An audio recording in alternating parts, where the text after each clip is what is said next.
Les cookies sont de délicieux gâteaux qui ne sont pas du tout néfastes. Pardon, je me suis trompé de cookies. Salut à tous, aujourd'hui on se retrouve dans une nouvelle vidéo dont le thème est les cookies sont-ils néfastes? Et je parle pas des gâteaux mais bien des cookies sur internet. Premièrement, c'est quoi en fait un cookie internet? Selon la définition du site Kaspersky, les cookies sont des fichiers qui contiennent de petits ensembles de données échangés entre l'ordinateur d'un utilisateur et un serveur web. En résumé, les cookies sont des données contenant des informations comme des identifiants ou des suiveurs d'achat par exemple. Sur l'idée de base, un cookie est censé vous faciliter la vie.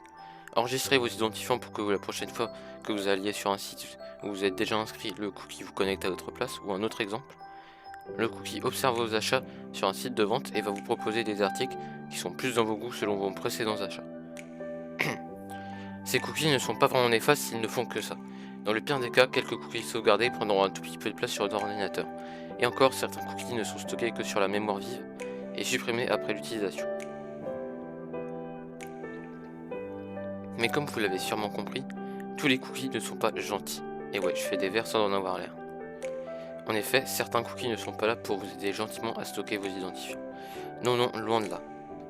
Déjà, certains cookies tiers peuvent être générés juste par des publicités sur lesquelles vous n'avez même pas cliqué. Ces cookies vont par exemple surveiller votre historique sur le web pour en savoir plus sur vous. Cela peut permettre de vous proposer des articles qui sont plus dans vos goûts selon vos précédents achats, mais on peut se demander si de telles informations peuvent être utilisées de manière moins éthique, en étant par exemple revendues sur internet.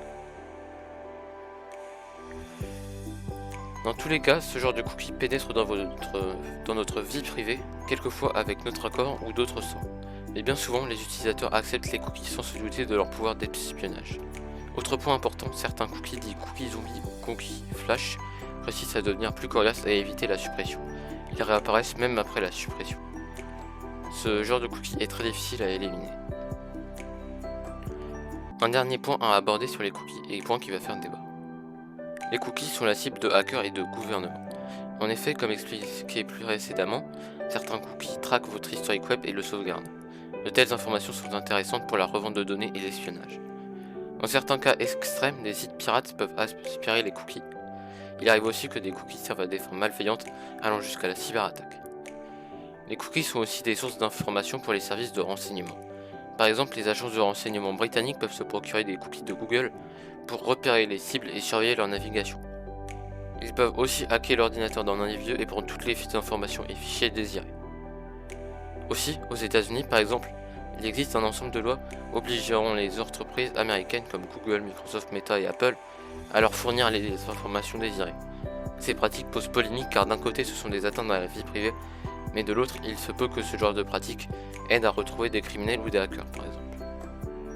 En résumé, les cookies ne sont pas néfastes de nature, mais la tendance à espionner de certains cookies provoque une intrusion dans la vie privée et une faille de sécurité, qui sont utilisés à des fins possiblement malveillantes par des hackers ou des entreprises vénales et peu éthiques. Les entreprises de renseignement utilisent aussi ces données. Il existe aussi des méthodes de blocage et de suppression de cookies, plus d'infos dans certaines sources de ma vidéo en description. J'espère que cette vidéo vous aura plu. Si c'est le cas, n'hésitez pas à mettre un pouce bleu, un commentaire et à vous abonner. On se retrouve dans une prochaine vidéo. Bye.